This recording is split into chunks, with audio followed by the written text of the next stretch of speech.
এদেশের তৌহিদি জনতার হৃদয়ের স্পন্দন, তাফসীর জগতের মুকুটহীন সম্রাট যিনি ছিলেন, গোটা পৃথিবীর তৌহিদি জনতার যিনি মাথার তাজ ছিলেন,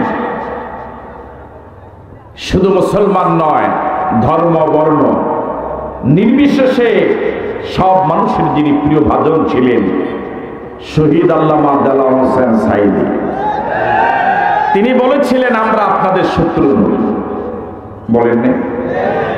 আপনারা যেভাবে হোক ক্ষমতায় গিয়েছেন, দেশটা চালান, তবে ভালোভাবে চালান।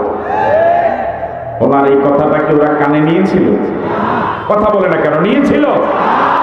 বরং ওরা কানে নিয়েছিল রাশেদ খান মেননের কথা, ওরা গুরুত্ব দিয়েছিল দিলীপ বড়ুয়ার কথা, ওরা মর্যাদা দিয়েছে নাস্তিক এবং মুরতাদদের কথা, এদেশের ওলামায়ে কেরামের কথা ওরা কানে নেয় নাই।